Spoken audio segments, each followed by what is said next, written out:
Mayambu taramna okjabaga loinana Panthoi Mangang na ikokno na kurumjari. Ngasi sumahausago mayamgidamakta nungairaba Phunga Wari ama puduna lagjari. Wari asibu Thabirako na Maipakpi chanu. Thaina mamangai matam amada loidam khul kauba maibi kayana khundaba khul ama lairami. Khul asigi khunja tangkhai mukti maibi na anamba oirami. Adugi sumathakta angang nupi khudingmakti maibi gi mahai tamlam. Maibi makok tamubina. Hai Leirang ima wa haigi. Handaki nauna maibi tambani haina lakliba. Angang nupi masa mayamse. Ima laimer sidabigi sangai da pusinduna. Ima na khoidaba. Masa mana yaubra haina changing amuktoto. Hoi ima. Asi haiduna amaibi Leirang na khul adugi nauna maibi tamba lakliba. Angang nupi masa mayamdo laimer sidabigi sangai da pusilami. Aduga ising khozai amada ising khara haplaga. Tairel amaluplami. Aduga laiwa ama solaga angang nupi masa mayamduda tairel aduna khiklami. Matamduda mayam maraktagi angang nupi macha amadi masado thak nikpa horaklami.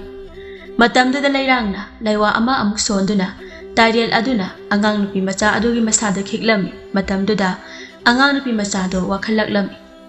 Ibema nangi mingdi kari kawi. Ima irai lema kawi. Nakhoi mayamde asongi awang thangba sangai asida ngasidagi leiro. Aduga irai lema nangdi ima phajatonga leiro.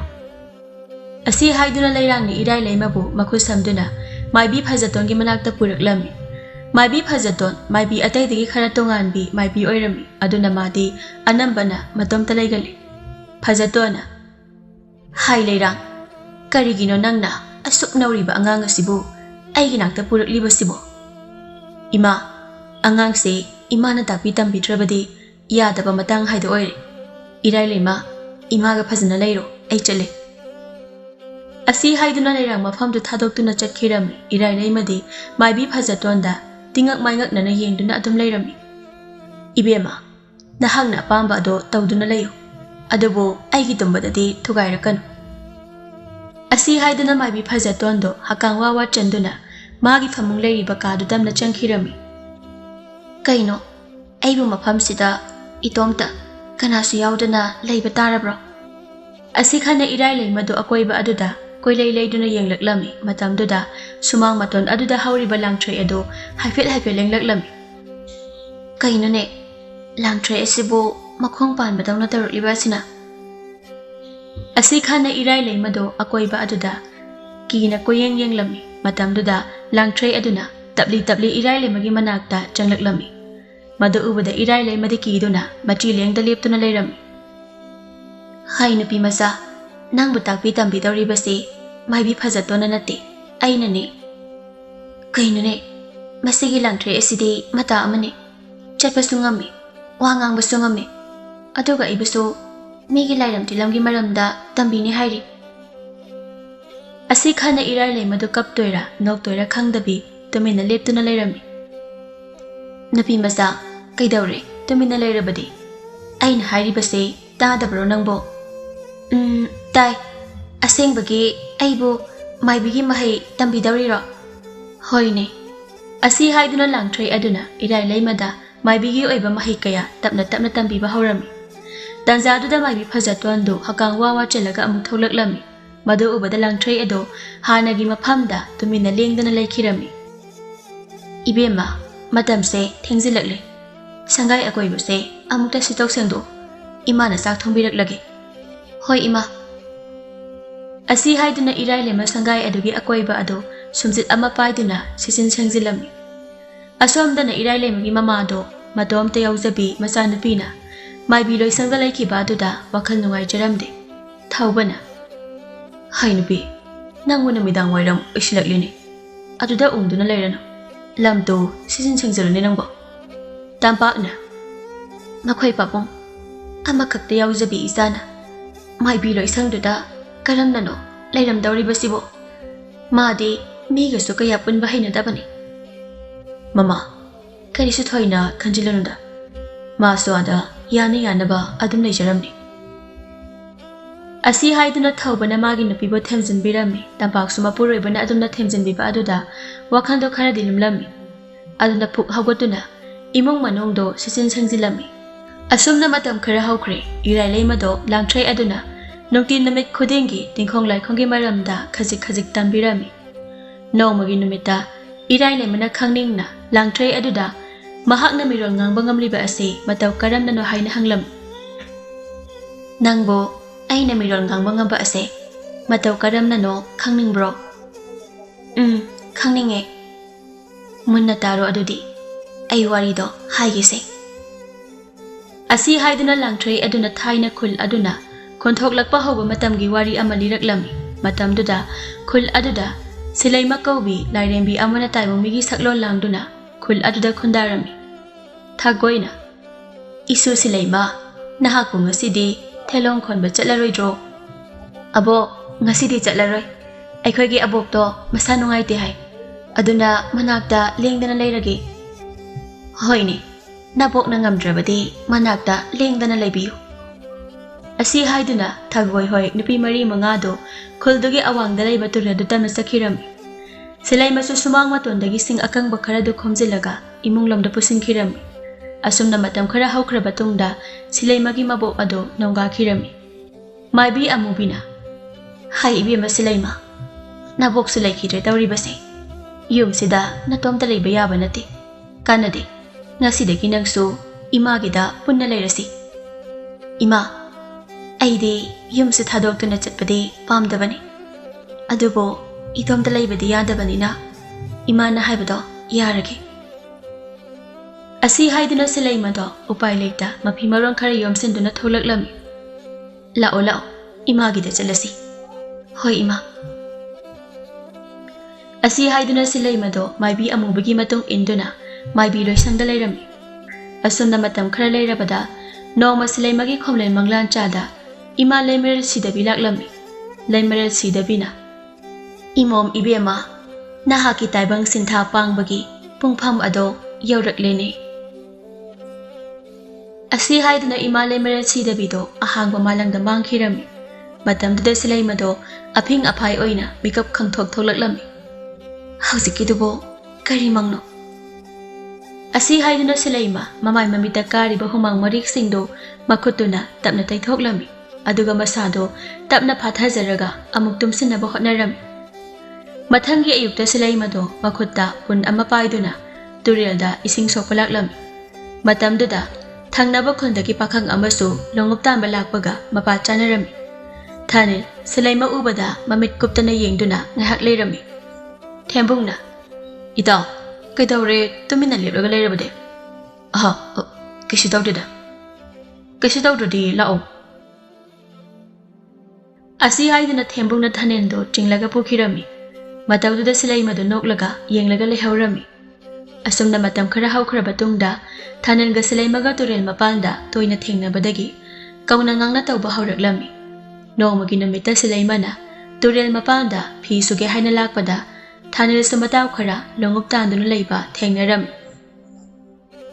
isal phi subalangiro hoi ibung di nga kyam pharage isal ngaside amatabu phadida ibung asomda nga khara leire asi haiduna nga khara chalido adomda kudombido thilami thanil su khonglei thuna Sileimana makhot theliba mapa aduda longup to upsilami matamduda thanengi longup manungda ngajaw ani khak changlami ibung nga changlabo hoi asomda su leire asi haiduna amuk Sileimana nakal amada makhot thilami thanil su khonglei thuna Sileimana makhot theliba adomda longup adu ullami asomna thanil do Sileimana makhot thinba mapa khudingi longup aduna upak khuding nga ama natraga ani adum pharami ngasidi nabungse nga amata pharoidra haina khalurabani adubo isal laktana ngam yam phari tawrisi ibung ai safi suba loire ai amu hankrage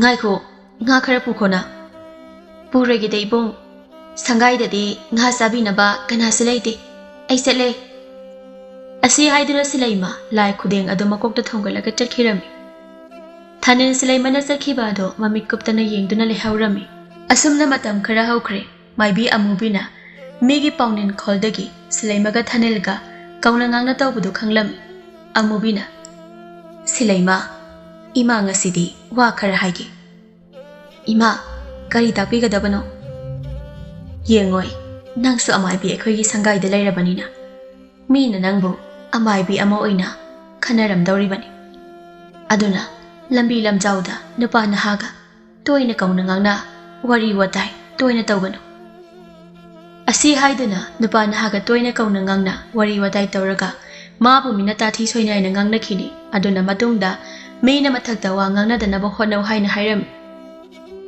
ibema imana hairibase nangi phanabani nang wakhal tawko hoi ima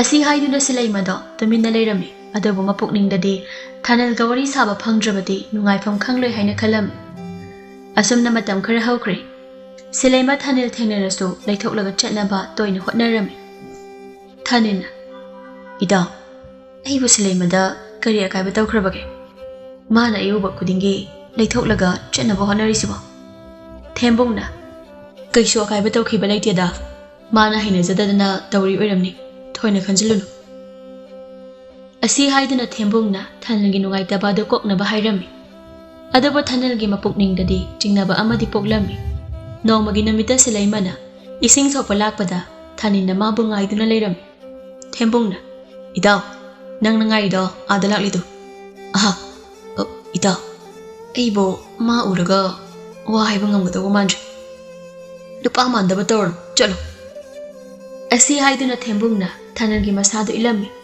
thanil masado ipa pakhatna Sileimagi manakta changlaklami Sileima thanil ubada kariso haida leitholaga chatki tawrami ijal kagino nangna ai uraga handak marakti kaungangdana tawdabi tawrise aina nangonda kari akaiba tawkhrabage ibungna kariso akaiba tawkhiba leite adubo nasangi ibunga toina kauna ngangna tawbase awubana ukraga phasana hainar ai chalage asi haiduna Sileima do nungaitaba ado phajinduna tapna chakhirami thanil Sileimagi marau leiba wahai kharaduna wa makha taba ngamda tumina leptuna lehawrami tanjaduna thembungdo thanilgi manakta sangsilaklami ida kari kari hainarage ida karimta haiba ngamhaudre nang sidiba mi oiroibo nupi macha amada napukningi oiba wa phawba haiba ngamde law halase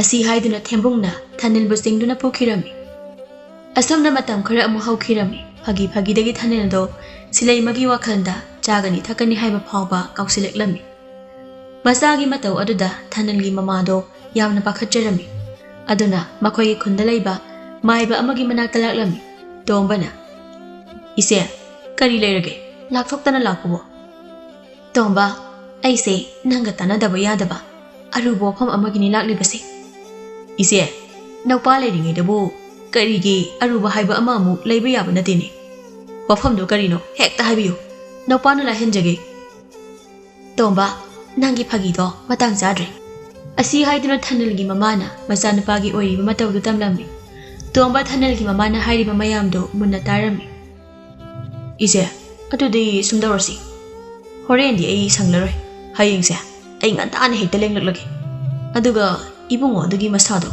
kamdawribano haido yenglasi thare adudi sayaklaganu ngasigidi aisu hankrage asi haiduna thanalgi mamado mayumlamda hankirami asomda Sileimasu adumungai thanalgi mafamdagi lapthongnaba hotnaba aduna masado laidafam khangdaba haido oirami tharona Sileima nangbo kaidawrabage handak marakti wa langa amata ngangda tumin ungduna leiribasibo ise karisu tawdida Sileima oidaba nganganu nangna sida hek lakpa namitagi handagi sumaina tawba amukta ekhoina thengnadri asi haiduna tharona Sileimada kari tawre haina kanna hanglami Sileimasu tharona takmanba aduda asengba adu haidoklami adugi oire nangna handak marakti nuksuk nungjanana leiribado ise wa haigise aikhoidi taibangi awa nungaidagi lapna leirage haina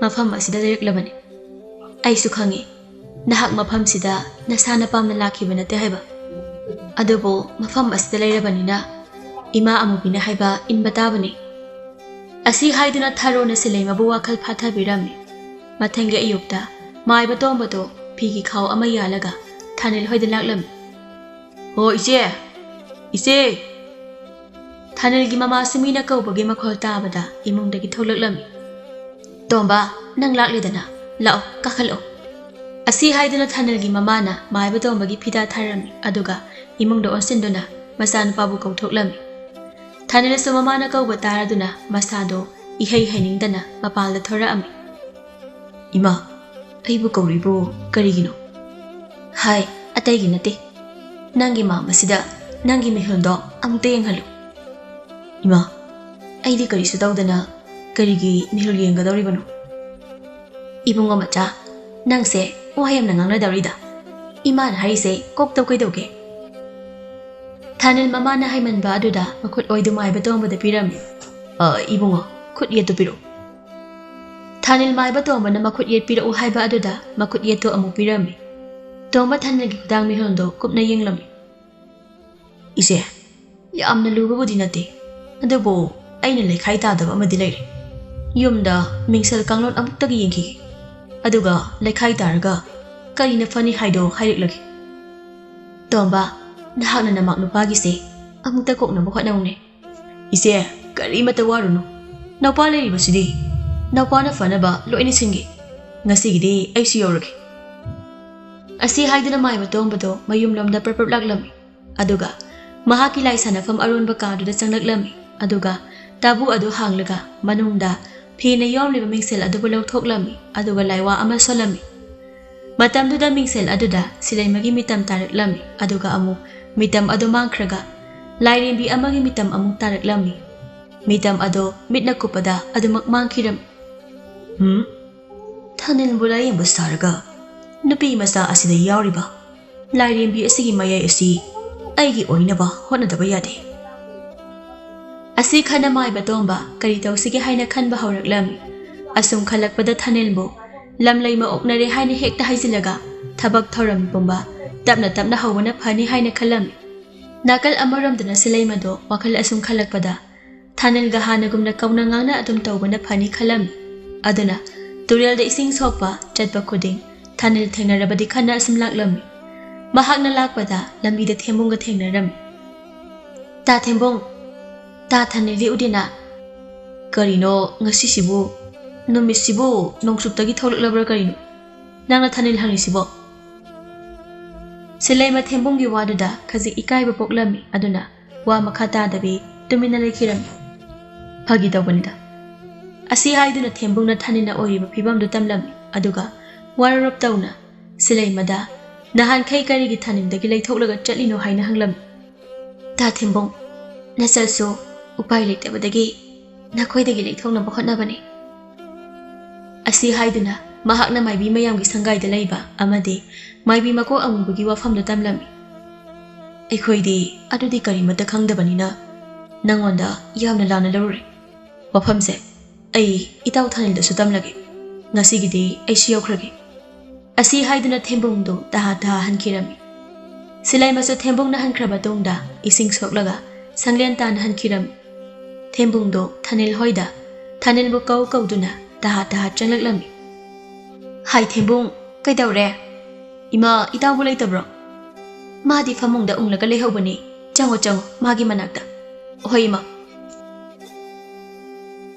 Asi haiduna thembungdo Thanilgi kada taha changkirami Thembungna changlakpada Thanildo phamungda manglaga hiplibada urami Ida nangmo numit chupagi adumna tawduna adum leirabo aina de nungaiba pawtamgi khana laklisida Kari pawno ai amada taningdeda Ho Sileimagi ne aha adu oirabadi karino tamotagi Nangba hojikta taningde hakidayne nganglerno koktamno kaidoge Thanilgi wadu tabada thembuna laknaragi matagum haidoloi haina sikhang khangna yaramde tamloidobo oirabadi thokro yare Ibo nataw yengi tawbanida Asi haiduna thembungna Thanilda Sileimana harakpa pumba tamlami madu tarubadana hena Thanilgi thamoido irumlum thabadawna tawrami Kaidawre Sileimagi pawtamlaga haraugide haidadana isuksu thariduna Ida nangi wadu tabada mahakna wana lilamgadaba du khallubada ai haraupanga khangdida asi haiduna Thanil Sileima do yamna wana leiramgani khanna sonduna leirami ibo nangi fibam si yengbada onthokna ware ida asi boina oiningdana oibro kanade adugi saru Sileimaga paw phaunanaba amukta honaro hoi ai fanaba silaklagi ngasigidi ai sohankragi asi haiduna thembumdo mayumda hankhirami madugi ngihak leibaga maiba tombado laktuna Thanilgi mamabu kawraklami tomba nang laklibra law kakhalo mangolda famsi hoi che asi haiduna maiba tombado mangolda kakhatuna phida tharida phamlami tomba ibongogi dubo kamdausi hairibanu ise adugini aina laklisi mahaki se lamlai mo ongnabani kari haiba adudi nangna madu khaidoknaba amukta honawne ise adugidi thoina wabirunu nawpana phanaba loina sinjaki asi haiduna maiba tombato mapukningda akhaba bino amanoklami Thanilgi mamadi maiba tombana phanaba singe haibaduda masado ne tarami tomba adudi nangna khara phanaba silo hoi ise adudi laigi thoromdudi hayeng tawrasi ngasigidi aisu hankragi ngai khone nangbo potlam chaidam singdudi kari no hairam khone ise adugidi napana loina puraklagi ai setlagi asi haiduna maiba tombado taha chakhirami tomba mayum yobaga magi lai sanabagi kaduda changlaklami ngasidagi nupi masa adugi thawaini chingba hodaba yade aduga Thanil mama machada utchaiduna afaba sarga kanaba logdaba yade asi khandana thawai mi chingbagi lairik ado tabu manungda koithi thirami kaina thangda tabu adugi makha ithang thangna phi amana yomdana yauramba thengnaram asi leirabanina horindagi hekta hawraki asi khana maiba tomba lairik adu mafam chana thamnamlaga kadudagi thokirami namidangi matam oirabada cha ising chana baloyaduna Sileimado magi phamungda tumba changlami nakal amaramdana maiba tombado thawai mi chingbagi lairi ado hangdoktuna paba hawraklami matamduda tomduna lairambi Sileimagi thawai do masadagi mapa tholaklami aduga maiba tombagi manakta laklami Sileimagi thawaina amaiba karigino nangna egi thawai sibo haksangdagi khaidoklibadi thawai bema atai thoinagi nate nahaki wakhanda aigi imang nupa ado ngawna phaina chatawri aduna ibe mana mahaki mafamdagi lapna leinabani nahakna hairibase ibung Thanil bura mani nahakna maram oiraga imak nupado ngawchatnaba haide oiri amaiba ibung Thanilgi oiragadi thoina wabiganu ai sumagi damakta khongpham chetna lepkani phare adu oirabadi asi haiduna maiba tombana Sileimagi thawaidu phajinduna thamlami mathangi ayukta maibi mayamdo nganna hagotnaduna magi mathau tamnarami amubina hai tharo Sileima dobo ngasigi ude mabu hojik phawba hagotribo ima aisu ude hagotriba male ai mukta hawdok lukhige asi haiduna tharodo Sileimagi kada changnaklaga Sileimagi masadu nomlaga hawdoklami adubu masadu phana nomduna hawdoklabasu karimata leng khotuna tawdaba aduda tharodu pakhatlami aduna taha mama amubigi manakta chenkhirami ima Sileimado masa nomlaga hawdoklabasu karimata masi lengdana utup tabadawna taduna leire karino ne haribasibo asi haiduna maibi amubido Sileimagi manakta laklaga Sileimagi khudang mi hundu paiduna yenglami maiba amana magi thawai mi si phajingduna thamkhrine tharona ima Sileima se karisu tawraidro pakhatkanu karisu tawroi horenungda laithaw ama tawsi asi haiduna maibi amubide sor sangna hondoklaga mafam adudagi tapna thokhirami asomdana maiba tombado lai khoirambagi potlam cheram khara puraga Thanil hoida laklami hoi ise nawpa yawjaraklei tomba nang laklidana phamam ai ibunga kauthorake asi haiduna Thanilagi mamado imungda masanu pabu kauthokpa changkhirami Thanilsu ihei ningda mama kalonan thorami Ibungo, lao lao, asida fam. Asi haiduna mai batomba, potlam sera mayamdo, ningtina sindok lami. Ise, yangko amata piro. Hoi hoi. Asi haiduna thanalgi mamado, imungda yangkok lokthokpa changkhirami. Imungdagi yangkok tu puthoraktuna, mai batomba da pirami. Ise di imungda ngahak lebiyuro. Naupana yari hairaba kanda, thokpiro. Hoi hoi. Asi haiduna thanalgi mamado, imungda changkhirami. Mamana he imung changkhibaga, mai batomba, potlam sera mayamdo, yangkok aduda hapchilami. Aduga machinda, laiwa ama sonba hawraklami. Hai heloi. Nang ay na haiba si Yaritra. Sileima gi thawai na. Maiba, nang na pana hairaba so, ay na sumyayari. Adu oiradi, ay gi idik kangan batari. Asi haiduna Sileima gi thawai do, khang mangamdanaba, laiwa ama solami. Matamdada, Sileima gi thawai do, khang mangamdraduna, hikna kablaklami. Maiba, maduna taba mahayo, ay yaki. Pare, adu oirabadi. Nahaki na tiknaya edu ay ki ipamda sino. Hoi. Pari edu oirabadi. Ay na panaba loy na silaki. Asi haiduna mai batomba. Yangko adu makok tu thongkalaga thanil hogi thongal tamna tholaklami. Aduga lambigi stay amada potlam sera mayamdu thadoklami. Asi oiradi linsu sidri saisu su tektridana. Asi haiduna mai batomba yangkok tu khingthoklaga changlaklami. Hoi che. Mapalda thokpiro yari. Thanalgi mamado mai batomba gi wadu tabada mapalda prapap thoraklami. Tomba namak nupasi kaisu tawreko. Ise ngasidagi karimata tor.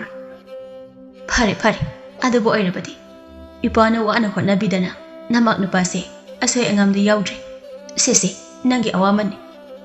Asi haiduna thanalgi mamana mai batomba da sel khara pirami. Mai batomba selda ubada nafetarami. Ise awaman ga pidrasu yaraponi ima kibo. Hai asukluba thabak ama tawraga awaman ga lawdaba yadi. Sese lakselu. Ise aduri nopa hekta laksilaki. Asi haiduna tomba thanalgi mamana pirakliba seldo laksilami. Ibungo thanil ngasidagide nasana u king leyo. Nang mamasu yoragi ko. Asi haiduna mai batomba do wakhal nungai na halkirami.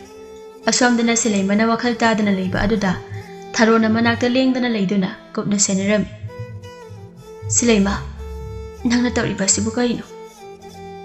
Asi haina tharodo Sileima gi masado kopna yengsilami. Asomna asum hawkibana namidangi matam su oiraklami. Namidangi matam oiraklabada maibida muna masa manai karada laithau tawagi mapot masai langsillo hairami. Tamuna. Hai tharo. Aina langsilo haiba potlam sera mayamdo langlabro. Hoi ima. Lai khoiram phamda loina thamlam labani. Phare adu oirabadi. Asi haiduna tamu laithau tawnaba sem sarami. Asomda sumai batomba do Sileima gi masada yauriba Lairembi adugi matik mayai ado chingnaba kanna hotnarami.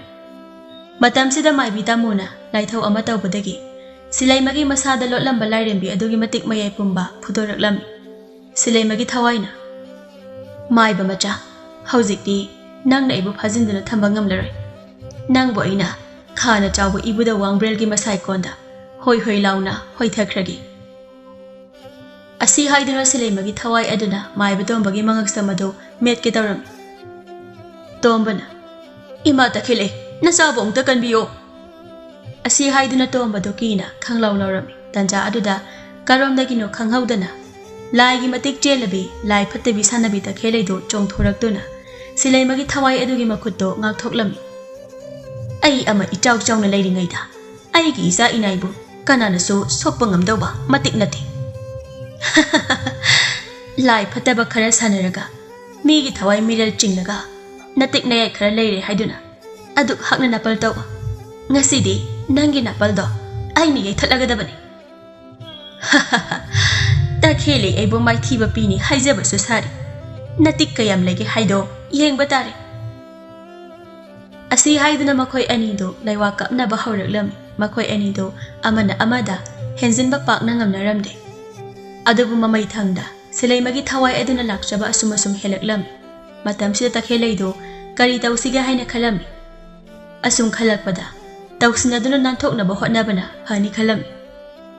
Ibema aikhoi animuk naraga kari sukanaba phangloi aduna tapna wari sasi. Hanubi nangbu warabro warabadi ngihak pothasiro. Asi haiduna Sileimagi thawaido irai lai thokna leptuna leirami tanja adugi khudong chaba lawraga takhelaina akanba laiwa ama solaklami. Madu ngak thoknaba hotnabada Sileimagi thawaido khara warami. Aduba Sileimagi thawaido masagi matik mayai pumba puthoktuna laiwa ado ngak thoknaba hotnarami. Kaina thangda laiwa adu ngak thokpada takhelegi masada yairami.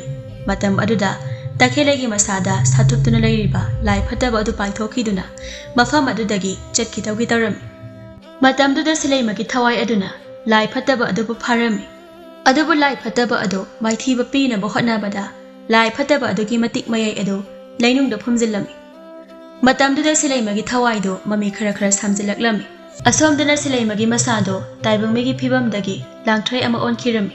Tharona Ima Sileimagi masado langthrai oina onkhri. Mahangna oliba langthrai ado mafam chaba amada ningthina hawanaba semjilu. Nongma soidana mahaki saklon aduda hanjilakpa namit ama lakhigani. Asi haiduna maibi tamudo tumina haugatlaga magi kada changkhirami. Langthrai aduna asini wari haibu aina hojik phauba mangba naiduna leiribase lai phataba adubo manghanba ngama misak ado ngairibani. Adudi lai phataba adubo manghanba ngama misak adudi thengnarabo. Thengnare misak adudi kanano. Adudi atei kanasu nati nahakni. Irai lema langthrai adugi wadu tabada ingangaklami. Adubo langthrai na irai lemada mahaki masada lotuna leiriba ima leimaran sidabagi matik mayai adu hairami. Madu tabada irai lema adudi ngakbana kham thenglami. Ainabo lai phataba adubo maithiba piba ngamgadrane. Ngamgani aina takliba laiwa mayamsida ningthina khangnaba hotno. Asi haiduna langthrai aduna irai lemabu laiwa kaya tambirami. Nakal amaromdana matam kuirabagi tongda amaiba amana lai phataba aduna fumliba mafam adudagi mahaki matik mayai phajiliba ado lawthoklami. Lai phataba aduna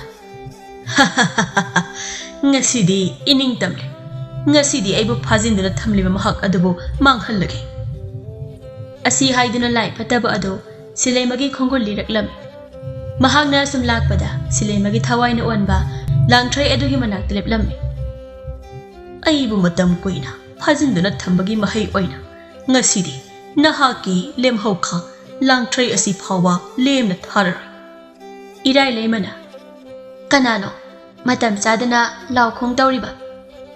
Angang macha matang asida nahaki na thaunate nahakti lai phadibi sanaduna leirujo. Aigi thau oi de haibada ngahakta ngaire khanggadaba. Asi haiduna irai leimana akanba laiwa ama solaklami. Mataududa lai phataba adudi mahakna khalluba aduga ona tainare khanduna mafamdu thadoktuna chenkinaba hotnarami. Adubu madu pumba aremba oirami. Hanana sem saduna leibana irai leimana lai phataba adubu phajillami. Matamduda maibi phajabi tholaktuna laithau ama tauduna lai phataba adu loishilami. Madu hekloibada langthrai adudagi khanghaudana Sileimagi hanagi taibangmigi mitam aduda hanjillami. Asum tawna maibi loisang aduda amuk hana mayamgi thaugal tauduna Sileimado ingna chikna lekhirami.